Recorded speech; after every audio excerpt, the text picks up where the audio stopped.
Hello, আজকে 31 December আর আমরা চলে এসেছি পিকনিকে।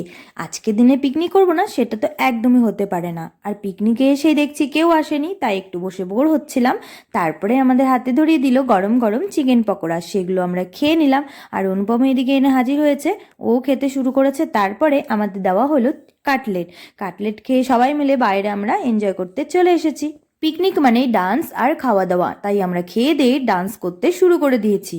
আর আজকে ছিল অনুপমের একটা ফ্রেন্ডের ওয়াইফের বার্থডে, তো সেই বার্থডে সেলিব্রেট করা হলো। তারপরে কেক কাটিং করার পরে আমরা কেক খেয়ে দুজনে একদিকে দাঁড়িয়ে একটু ক্যামেরাবন্দি করে নিলাম। তারপরে আবারও ডান্স, তারপরে যাই হোক একটু রেস্ট করছিলাম। তারপরে ছেলেরাও ডান্স শুরু করে দিয়েছে। আর এদিকে অনুপমের কাণ্ড দেখো, আমাকে এসে টেনে নিয়ে ডান্স করাচ্ছিল। যাই হোক, 31 ডিসেম্বর বছরের শেষ দিন বলে কথা, এনজয় তো করতেই হবে।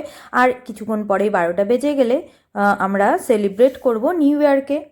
এদিকে ছেলেরা আর এদিকে মেয়েরা দুই দিকে ডান্স করছিল। তারপরে ডান্স করার পরে আমরা চলে এলাম মাঠের এক ধারে, কারণ 12টা প্রায় বেজেই এসেছে। আর আমরা নিউ ইয়ারকে সেলিব্রেট করব বাজি ফুটিয়ে। আমাদের বাজি ফুটতে শুরু করে দিয়েছে।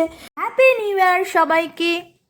সবার কেমন কাটলো আজকের দিনটি? আর আমরাও ভীষণ এনজয় করেছি, তোমরা দেখতেই পাচ্ছ। তবে আজকের ব্লগটা এখানে শেষ করছি, পরের একটি নতুন ব্লগে আবারও তোমাদের সাথে দেখা হবে। ততক্ষণের জন্য বাই বাই।